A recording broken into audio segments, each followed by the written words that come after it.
आज हम पढ़ेंगे एन एक्सलेंट फादर जो लिखा है जेन ऑस्टन ने। ठीक है, जेन ऑस्टन बहुत ही ज़्यादा फेमस है। आगे है, Jane Austen was born in Steventon in Hampshire where she spend 26 years of her life. She was the seventh of 8 children born to her parents. Jane wrote for the pleasure of writing and with little hope of publication. However, she believed that an artist cannot do anything slovenly. Her major works include Pride and Prejudice, Sense and Sensibility, Mansfield Park, Emma and Northanger Abbey. ठीक है, Jane Austin का जन्म हुआ था स्टेवेंटन हैम्सफेयर में, जहाँ पर उन्होंने 26 ईयर्स जो है अपने साल के बिताए, लाइफ के बिताए। वो उनके पेरेंट्स के 8 चिल्ड्रन थे, लेकिन वो उनमें से कौन सी चिल्ड्रन थी? 7th चिल्ड्रन थी। ठीक है, आगे है, जेन जो थी वो अपनी पसंद के लिए लिखती थी और उनको थोड़ी बहुत होप भी थी कि हाँ यार पब्लिश हो जाएगा। ठीक है, हाउएवर वो ये बिलीव करती थी कि आर्टिस्ट जो है कोई भी चीज़ अनटाइडी जो है नहीं कर सकता। ठीक है, उनकी मेजर वर्क्स कौन से हैं? Pride and prejudice, sense and sensibility, Mansfield park, एमा एंड नॉर्थएंगर एबी। ठीक है, ये सब उनके मेजर वर्क्स हैं। आगे है, ये जो एक्सट्रैक्ट है वो कौन सी नॉवल से लिया गया है? जेन ऑस्टन के famous novel pride and prejudice से। ठीक है, प्राइड एंड प्रेजुडिस से ये लिया गया है। नेदरफील्ड पार्क जो है वो वेकेंट है, बहुत ज़्यादा समय से खाली पड़ा हुआ है। At last a rich young gentleman Mister Bingley decides to take the place. Last में क्या है? एक रिच यंग जेंटलमैन है, मिस्टर बिंगले है उनका नाम। वो डिसाइड करते हैं कि वो ये जगह खरीद लेंगे।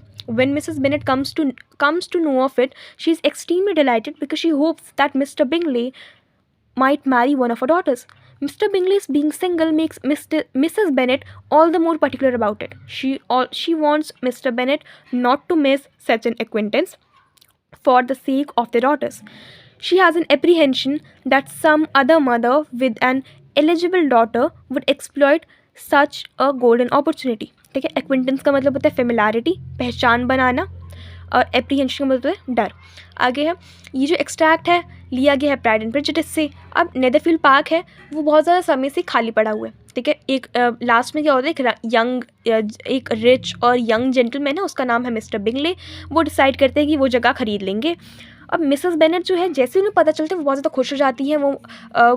और जब उन्हें पता चलता है कि भाई वो रिच भी है और वो सिंगल भी है, वो बहुत ज़्यादा खुश हो जाती है। और वो मिस्टर बेनेट को बार बार क्या कहती है, बार बार मनाने की कोशिश करती है कि आप जाके मिल लो उनसे, क्योंकि वो चाहती हैं कि जो मिस्टर बिंगली है वो उनकी किसी भी डॉटर से शादी कर ले। ठीक है, लेकिन मिसेस बेनेट को इस बात का डर है कि कोई और मदर जो है, ठीक है, जिसकी बेटी की एलिजिबल डॉटर है, एलिजिबल डॉटर मतलब जिसकी एज हो गई है शादी की, वो ये अपॉर्चुनिटी जो है वो एक्सप्लॉइट कर लेंगी। ठीक है, एक छोटा सा ब्रीफ सा स्केच दे देती हूँ कि भाई क्या क्या है इस चैप्टर में। ठीक है, इस चैप्टर में बेसिकली 3 मेन कैरेक्टर्स हैं। पहला है मिसेस बेनेट, दूसरा मिस्टर बेनेट, तीसरा मिस्टर बिंगले। ठीक है, अब बोल रहे हैं, अब मिसेस बेनेट जो है, ठीक है, उसे पता चलता है कि भाई बहुत ज़्यादा रिच बंदा है और नेबरहुड में उन्होंने एक जगह खरीदी है, वो सिंगल भी है। वो बार बार परसुएट करती रहती है किसको? अपने पति को, मिस्टर बेनेट को, कि भाई उन्हें बुला लो और ताकि हमारी बेटी, किसी भी बेटी को वो चूज़ करके शादी कर ले। ठीक है, अब मिस्टर बेनेट जो है ना बार बार तंग करते रहते हैं और वो कहते हैं कि मैं नहीं जाऊँगा। बट उनकी पत्नी को ये चीज़ नहीं पता होती कि जो उनका जो पति है, उन्होंने पहले से ही मिस्टर बिंगले से वो मिल के आ गए हैं। ठीक है, और जैसे उन्हें वो पता चलता है ये बात, तो फिर वो बोलती हैं कि what an excellent father you have girls. ठीक है, बात ख़त्म। और उनकी 3 बेटियां होती हैं, नेमली लिजी, एलिजाबेथ और किटी। ठीक है, आप स्टोरी शुरू करते हैं। अगर जिसने पढ़ा हुआ है वो यहाँ पर भी एंड करके चले जा सकता है यार। My dear Mister Bennet, said Mrs Bennet one day, have you heard that Netherfield Park is let at last? Mr. Bennet replied that he had not. ठीक है, मिसेस बेनेट बोलती है, माय डियर मिस्टर बेनेट, क्या आपको पता है कि नीदरफील्ड park जो है किसी ने ख़रीद लिया है? मिस्टर बेनेट रिप्लाइड, उन्होंने कहा कि भाई नहीं पता मुझे। But it is, said she, for Mrs Long had just been here and she told me all about it. ठीक है, मिसेस लॉन्ग उनकी नेबरहुड में रहती हैं कोई, वो कहती हैं कि मिसेस लॉन्ग ने मुझे ये सब बताया है। ठीक है, मिस्टर बेनेट कुछ नहीं बोलते हैं आगे से। Do you want to know who has taken it? Cried his wife impatiently. ठीक है, उनकी वाइफ इम्पेशेंटली बोलती हैं, क्या तुम जानना चाहते हो कि वो चीज़ पार्क किसने ख़रीदा है? You want to tell me and I have no objection to hearing it. अब कहते हैं तुम मेरे को बताना चाहती हो, ठीक है, मैं सुन लेता हूँ। This was invitation enough. अब मिसेस बेनेट जो है वो सोचती हैं कि भाई ये तो इन्विटेशन मिल गया मेरे को अच्छा खासा बोलने का। Why my dear, you must know, Mrs. Long says that Netherfield is taken by a young man of large fortune from the north of England. He came on Monday to see the place and was so much delighted with it that he agreed to take it. ठीक है, वो कहती है लेकिन क्यों my dear, तुम्हें पता होना चाहिए, मिसेस लॉन्ग कह रही थी कि जो नीदरफील्ड जो है पार्क, वो एक यंग मैन जो जिसके पास बहुत ज़्यादा पैसा है, फॉर्चून का मतलब पैसा, और वो नॉर्थ इंग्लैंड का रहने वाला है, उसने ये पार्क ख़रीद लिया है। वो मंडे को आया था जगह देखने के लिए और वो बहुत ज़्यादा खुश हुआ और उसने जगह को ख़रीदने के लिए हाँ कह दिया। व्हाट इज़ हिज नेम, वो कहते हैं इसका नाम क्या है, बिंगले। इज़ ही मैरिड और सिंगल, क्या उसकी शादी हो गई है, वो सिंगल है? और single my dear, to be sure, a single man of large fortune, 4 or 5,000 a year. What a fine thing for our girls. Single my dear, मेरे को इतनी बात तो मेरे को पक्का है, एक सिंगल मैन जिसके पास 4 से 5 हज़ार है, कमाता है एक साल में, ये कितनी अच्छी बात है हमारी गर्ल्स के लिए। हाउ, कैसे? My dear Mister Bennet, replied his wife, how can you be so tiresome, you must know that I am thinking of him marrying one of them. अब मिस्टर बेनेट जो है वो मिसेस बिंगले जो है Mrs Bennet जो है वो कहती है, माय डियर मिस्टर बेनेट, तुम इतने बोरिंग कैसे हो सकते हो, तुम्हें ये पता होना चाहिए कि मैं चाहती हूँ कि उसकी शादी हमारी किसी भी एक लड़की से हो जाए। Design, is that his design in settling here, क्या ये उसका डिज़ाइन तो नहीं है, क्या उसका प्लान तो नहीं है, इसलिए तो यहाँ वो सेटल नहीं हुआ है, ठीक है, ताकि वो हमारी बेटियों से शादी कर सके। Design, nonsense, how can you talk so, but it is very likely that he may fall in love with one of them and therefore you must visit him as soon as he comes. वो कहती है design, कैसी बकवास कर रहे हो, तुम ऐसे सोच भी कैसे सकते हो, ठीक है। वो कहती है कि हाँ, लेकिन ऐसा हो सकता है कि वो हमारी किसी भी एक लड़की से प्यार में पड़ जाए और वो उनमें से किसी को भी शादी कर ले, ठीक है, इसलिए तुम्हें उससे जल्दी से जल्दी मिल लेना चाहिए। आई सी नो ओकेजन फॉर दैट, वो कहते हैं मेरे पास वो सब चीज़ों के लिए टाइम नहीं है।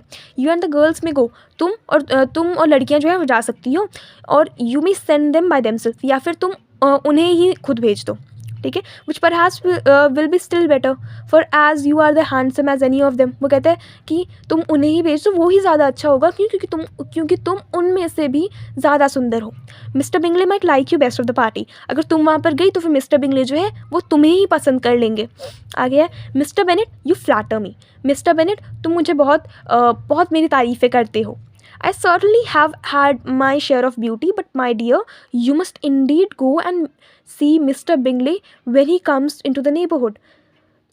I certainly मेरे पास, मैं बहुत सुंदर हूँ, लेकिन my dear तुम्हें जाना पड़ेगा उनसे मिलने जैसे ही वो नेबरहुड में आ जाएंगे।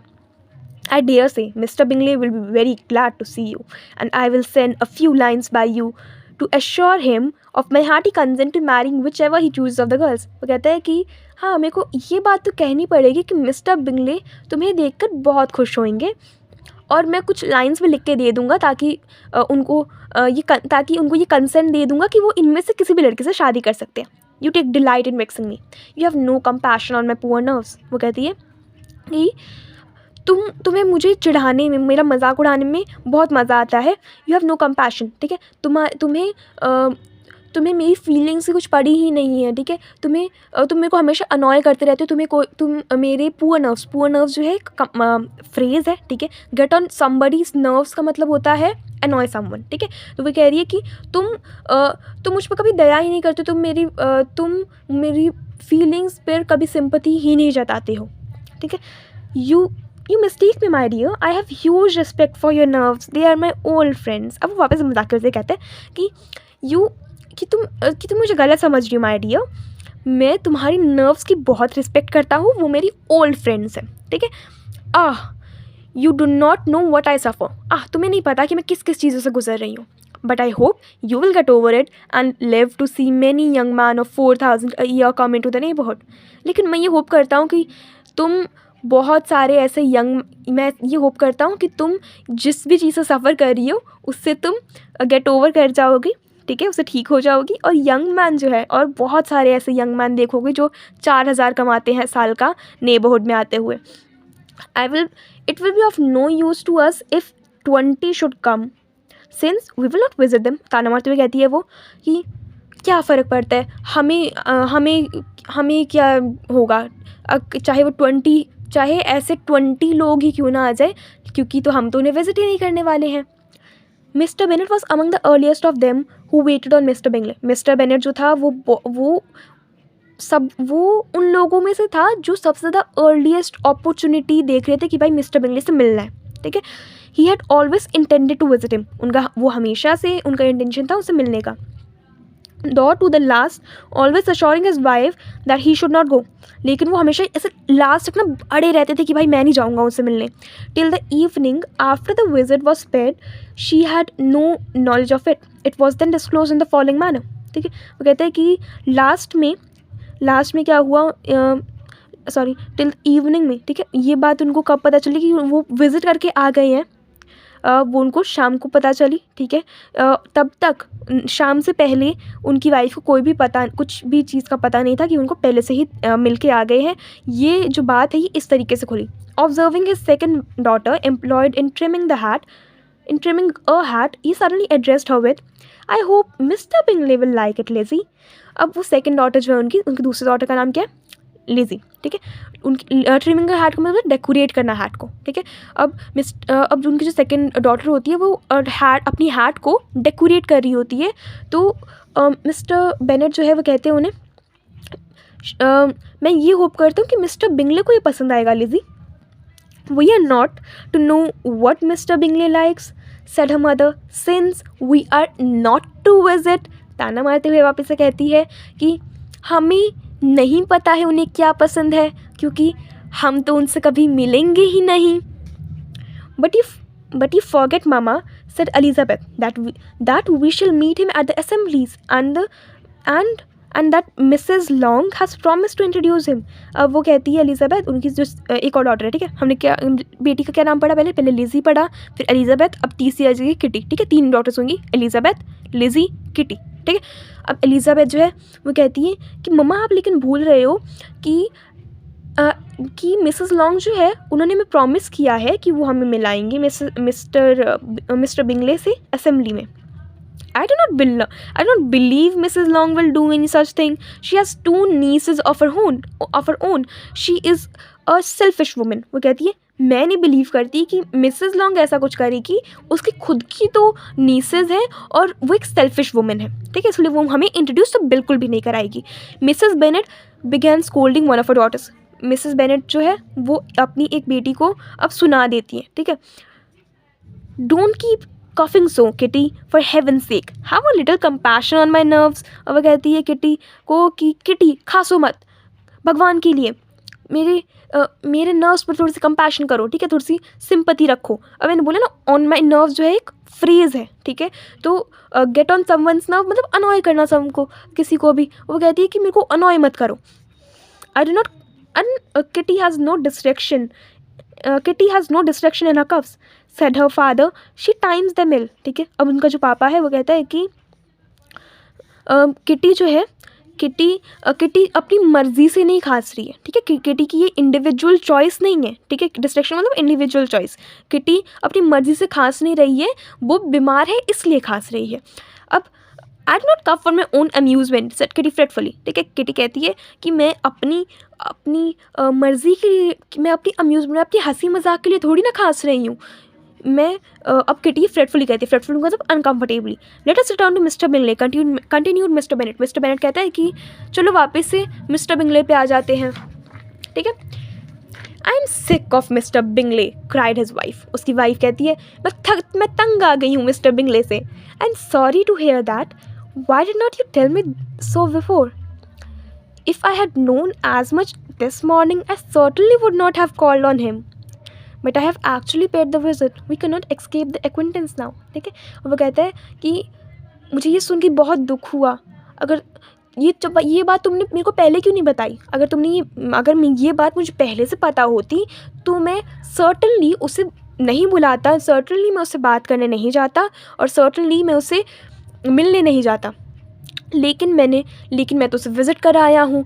अब हम एक्सकेप नहीं कर सकते एक्विंटेंस मतलब बोला फेमिलैरिटी, हम जान पहचान बनाने से हम मना नहीं कर सकते। ठीक है। The astonishment of the ladies was just what he wished. अब सारी जो औरतें थी वो बहुत ज़्यादा एस्टॉनिश्ड हो गई, एस्टॉनिश मतलब सरप्राइज हो गई इस बात सुन के कि भाई पापा ने तो बहुत ज़्यादा, उनकी पापा ने तो पहले से ही विजिट कर लिया है, ठीक है। जैसे मिस्टर बेनेट ने सोचा था, that of Mister Bennet surpassing the rest. अब मिसेस बेनेट जो थी उन सभी से बहुत ज़्यादा सरप्राइज हुई। How good it was of you my dear Mister Bennet, she said. अब उन्होंने कहा ये कितनी अच्छी बात की है तुमने mister Bennett, but I knew I should persuade you at last. I was sure you love your girls too well to neglect such an acquaintance. Well, how pleased I am, and it is such a good joke too. And that you should have gone in the morning and never said a word about it till now. ठीक है। अब कहती है कि mister Bennett ये तो तुमने कितनी अच्छी बात की है, लेकिन मुझे पता था कि मेरे को तुम्हें लास्ट तक परसुएट करना पड़ेगा, मनाना पड़ेगा, ठीक है। और मुझे लेकिन इस बात का भी पता था कि तुम अपनी लड़कियों से, अपनी गर्ल्स से, अपनी डॉटर से इतना ही प्यार करते हो कि तुम ये वाला एक्वेंटेंस, ये फेमिलैरिटी बनाने का जो चांस है वो कभी भी मिस नहीं करोगे। Well, how pleased I am and it is such a good joke. और और मैं कितनी ज़्यादा प्लीज़ हूँ, कितनी ज़्यादा खुश हूँ तुमसे, और ये कितना अच्छा जोक था कि तुम मिल के आ गए उससे सुबह, लेकिन तुमने एक शब्द भी नहीं कहा था अभी तक। Now Kitty, you may cough as much as you choose, said Mister Bennett.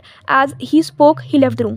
अब मिस्टर बेनेट कहते हैं कि किटी अब तुम जितना मर्जी खांस लो, और ये कहते ही वो रूम से बाहर चले जाता है। What an excellent father you have girls, said Mrs Bennett when the door was shut. जब जैसे ही दरवाज़ा बंद हो जाता है तो मिसेस बेनेट कहती है, गर्ल्स तुम्हारे पास कितने एक्सेलेंट फादर है, what an excellent father you have girls. बस ये चैप्टर जो है ख़त्म हो जाता है, ठीक है। आगे ग्लॉसरी जो है टायरसम, मैं एडवाइस करूँगी कि ये जो ग्लॉसरी है पढ़ के ही जाना हर चैप्टर की, क्योंकि वो लोग आपको 5 मार्क्स का पैसेज दे देंगे, ठीक है। उनमें से आप बोलेंगे कि एंटोनियम बताओ उनके, या फिर सिनोनियम बताओ उनके। अगर आपको मतलब ही नहीं पता होगा देन आप नहीं लिख पाओगे, सीधी बात। और क्वेश्चन आंसर्स हर एक चैप्टर की हर एक क्वेश्चन आंसर देख के जाना। इंपॉर्टेंट वाले मैं मार्क करवा दूँगी, अगर चाहिए होगा देन बता देना। आगे लैंग्वेज वर्क, ठीक है। लैंग्वेज वर्क हम कर लेते हैं, और एक्सरसाइज से ज़्यादा कुछ आता नहीं है। अगर एक्सरसाइज का भी कुछ चाहिए देन मैं वो भी करवा दूँगी, लेकिन क्वेश्चन आंसर पे ज़्यादा ध्यान देना, और हर क्वेश्चन को 5 मार्क की तरह ही प्रिपेयर करना, हर क्वेश्चन को 5 मार्क की तरह प्रिपेयर करना, और समरी से भी काम चल जाएगा तुम्हारा। आगे है rent out, let, unmarried, single, make some angry, vex, in great haste, unwilling to wait, impatient, to live somewhere permanently settled, intention और plan, design। बस चैप्टर ख़त्म हो गया। Sorry, to live somewhere permanently settled, intention to plan, design, ठीक है। Chapter ख़त्म हो गया, बस मज़े करो।